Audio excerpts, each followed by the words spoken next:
Welcome to the Louie Herron Podcast, where I'm going deep into business, sales, leadership, and life. And I mean life, from the boardroom to the bedroom, from business acquisitions to personal addictions, from being saved yet still feeling like a slave, from manning up to mousing out, dealing with divinity to reality. This podcast is dedicated to growth, learning, inspiration, and healing. Jump in, hang on, and hang out. You'll never know which topic I'll tackle next. But one thing's for certain, I'm here to share my experiences, strengths, failures, and hope, all to help us live life at the highest level we can. Hey guys, what's going on? Come on in, the Louie Herron Podcast. So glad you're with me today. Got some things I want to share with you that I think is going to make a huge impact in your life. And a lot of these things, some of them come from life lessons, but a lot of them come from just a lot of practice, drill, and rehearse. Really just trying to do my best to get better on a daily basis. Sharing with you guys some of the tactics and strategies and thought processes that I think that have helped me in the past and can help you and can help me in the future if we continue to press on, really focusing on our body, being, balance, and business, the four core areas. If you're brand new, just joining the podcast, thank you so very much for taking a few moments to check this out. Today, we're talking about standards. We're talking about raising your standards, the power of raising standards. I've got a lot of good content and information. I think if you'll hang with me, will be very relevant. So thank you so much to those that are the loyal few, my men. Thank you so much for being here. Again, if you like what you hear, please subscribe so you get the notifications. And we're going to kick this thing off. Let's talk about some standards, guys. I mean, and really, we're talking about leadership, and this really comes to the individual person as well. So we're all leaders, but the difference in people, the difference in their performance, the difference of their outcome usually is their ability to maximize, right? So again, a lot of times I love to just really check out the meanings of words, and when I think about people performance and I think of people obtaining their outcomes, what they set for themselves and what they want to accomplish, and the word maximize comes to mind. This simply means to increase to the greatest possible amount, to magnify, right? To make the fullest use of. So when we're talking about maximizing, we're talking about leadership, we're talking about our outcomes, our performance, people that we know. We want to increase to the greatest possible amount every single situation we can. We want to magnify it, grow it, get better. I mean, leaders transform the organizations, not managers. Managers have titles. Leaders lead people. It's a huge difference. And leaders have a way to maximize and grow to the highest possible, fullest use of any particular situation that they're in. Leaders typically have higher standards and they focus on maximizing. What do they focus on maximizing? Think about organizations maximizing the process, maximizing the profitability, maximizing the purpose in the targets, in the goals, maximizing productivity, maximizing the control of expenses, maximizing the marketing, maximizing the training for their people. I mean, these are all traits and qualities and things that have to be used in any form of business. And that leadership trait, that leadership skill to be able to maximize that and have high standards, right? And the thing about standards are not just for a few months, guys. Standards are not just for for Q2 and Q3. Standards are standards. They are the stepping stone of what we're creating in our lives personally, in our business personally. I mean, if you break down and look at the word standard, or what is a standard? It's a rule or a principle that is used as a basis for judgment. So we think about standards, think about personal standards in our lives. Even if I use myself as an example, what are my standards? If I have a certain standard that I live by, it's a principle that I use as a benchmark for proper judgment, right? Whether that's morals, ethics, habits. Typically, standards are established by an authority, right? That's why we have supervision and operations leaders and managers and owners of companies that typically install their standards into the organization, right? They want to infuse the organization with the standards they feel are necessary to get themselves and their company to the level where they want it to be to succeed, right? So again, it's important to really understand the power of words and understand raising your standards is critical and crucial as it relates to what you're doing, not only in your life personally, but also in your business, right? So the only thing causes lasting change, whether it's personal change or business change, is you got to change your standards. You got to change your tolerance for stuff. You've got to change your belief system. You got to change your habits. All of these standards need to be changed and at least examined by at the least bit. I ask you this question. We talk about body, being, balance, business. What are your standards? What is that principle that is used for a basis of good judgment? Think about body for a moment. What is your standard for what you consume, what you eat, even the water you drink? Or speaking of drinking too much, or maybe there's drug use. Maybe you don't get enough sleep, you don't exercise, right? You look at the being aspect, the spirituality. What is your standard with your relationship with God? What is your standard with your connection with God? What is your standard with your alignment with yourself? Remember, standard, a rule or principle used as a basis for proper judgment. So, what I think about a lot of times, even when I've been in fault of this, is when you're comfortable, when you're complacent, when I'm comfortable, I'm complacent. I should a lot, right? I should do this. I could do this. I would do this, but. And everybody knows when you say but, something normally stinks. Versus I must do.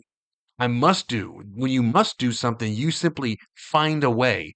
I think it's important that we understand whether it's your body are a reflection of your physical standards. What you see in the mirror every single day is a reflection of your standards. Your bank account, it's a reflection of your professional standards. Your relationship is a reflection of your partnership standards. Again, I say it's not a reflection of your desire, your intention.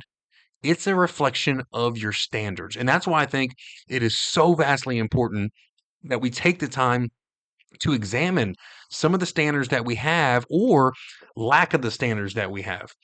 I think most people, if you take a look at yourself for a moment, and I'll do this with you, most people set their standards by their environment. In other words, who you spend your time with is who you tend to become.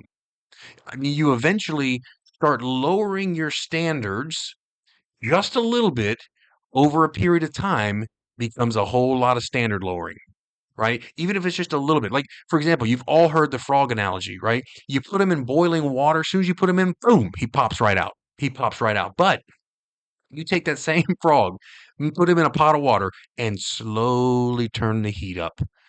Over time, the frog will stay in the water and will die, will burn.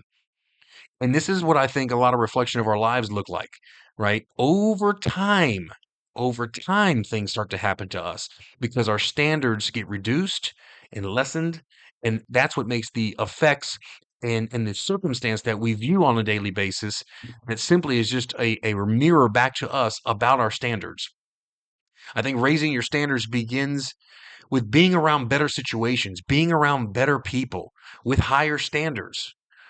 Example, you're at work. Who's the number one guy? Who is that number one producer? Hang with that guy. Figure out what he's doing.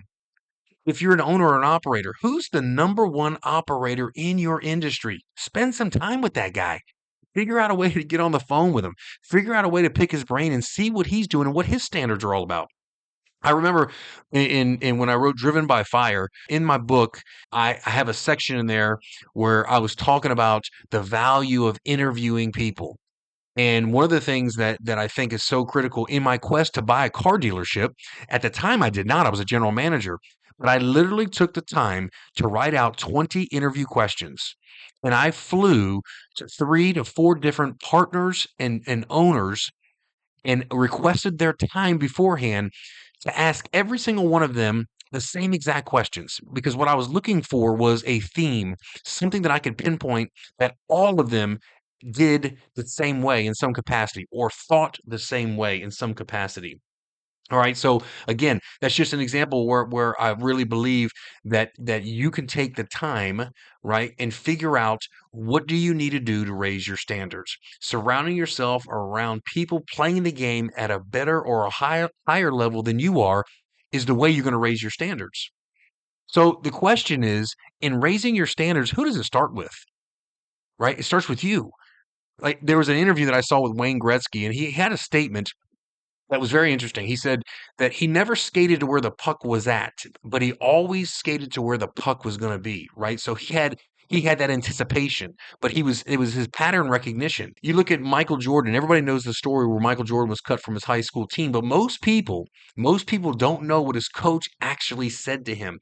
In an interview with Michael, he went on to say once he got cut, that his coach said, "You have all the talent. Listen to this, but you have no heart, no commitment, and no real drive. You're not on my team."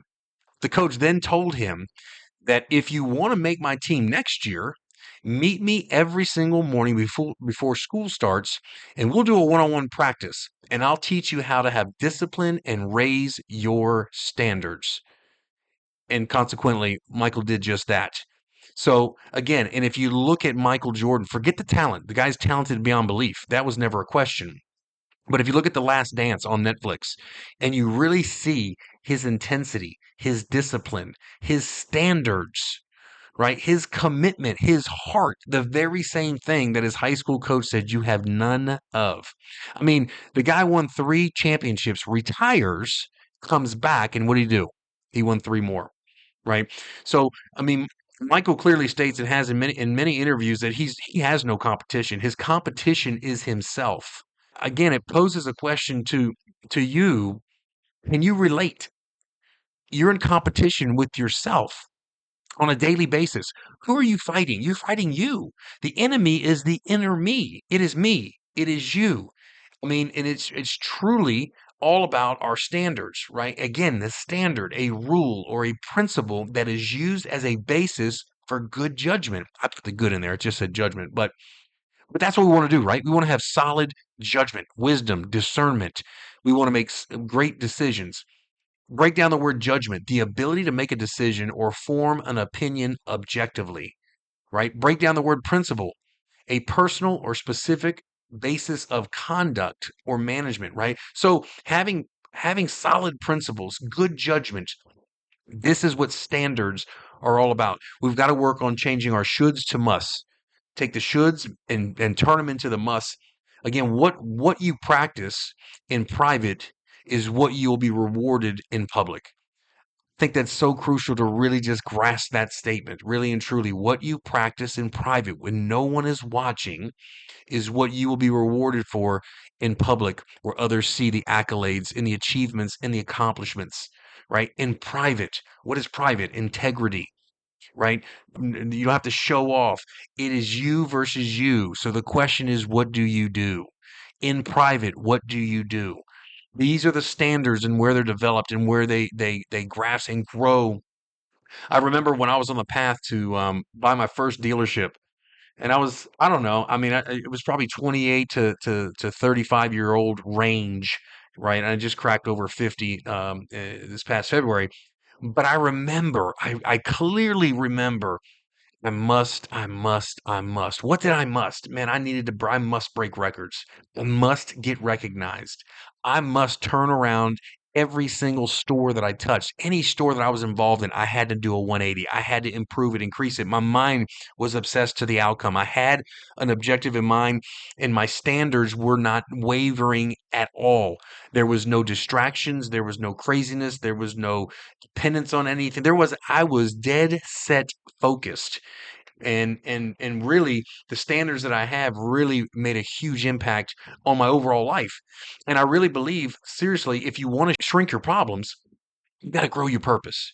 When you grow your purpose, you raise your standards, right? When you grow your purpose, you raise your standards. Always remember, we grow what we sow. So sow those seeds of raising high standards. Get better. What are the standards we're looking for? What are the things that we're trying to accomplish in our life? And we've got 4 key areas to have these standards in. Think about it: your body, your being, your balance, your business. Your business is your bank account. Your being is your spirituality. Your balance is your relationship with your spouse, your partner, your children, your body, your physical health. I mean, I'm not telling you it's easy, but we got to have some standards in each one of those components so we can have a guideline to have proper judgment with certain principles. And that's the fight of life. That's the fight of life. Let's land this plane real quick and close this thing down. I want to give you 2 quick things that I think will help you raise your standards. Number one, Become aware of limited beliefs and then destroy those bastards. Listen, become aware of your limited beliefs and then destroy them. You got to sit there and take the time and take some inventory. You have a certain belief system. I have a certain belief system. And quite frankly, most of it's just sheer BS. It really is. BS for belief system. It really is. Like, we have thoughts and things in our mind that control us, that are not fruitful, that are negative, that do not produce fruit. You cannot produce positive actions with negative thoughts, right? With fears, with worries, with anxiety. So what you've got to do is you've got to become aware of these beliefs first and then start chipping away. And as you believe, so it is so. Remember that. As you believe, so it is so. I mean, if you think you can, you think you can't, you are 100% correct. Your beliefs create the thoughts, and then energy and action will always follow thought. Never before. You never take action on anything positive or negative until you have the thought. The thoughts are derived from the beliefs. So it's so important that you kill these limited beliefs that hold you back. You're not good enough. I can't do it. There's no way to make it happen. The economy, the weather, no traffic. All of those are limited beliefs.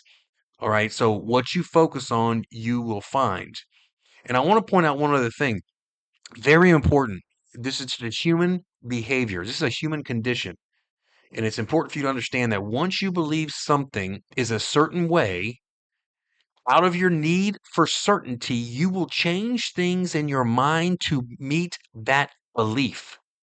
Now listen, that's absurd, but so true. Once you believe something is a certain way, out of your need for certainty, you will change things to meet that belief. And that's why killing these limited beliefs are so critical. And those are the things that are holding us all back. Number two, and the last one, is create your outcome. Write it down. Create your purpose, your outcome. Create exactly what you're going for. Put it on paper.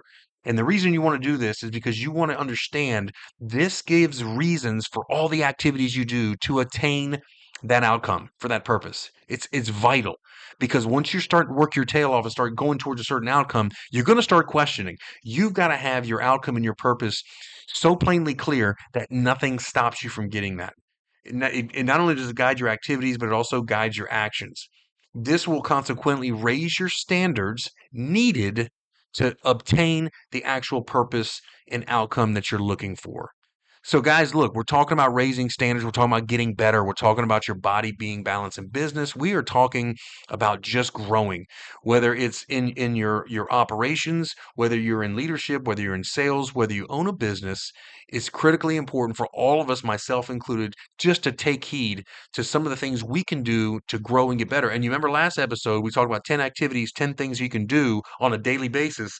That growth and a lot of other things were in that podcast. Go check that podcast out because I think that also will add to what we're discussing here.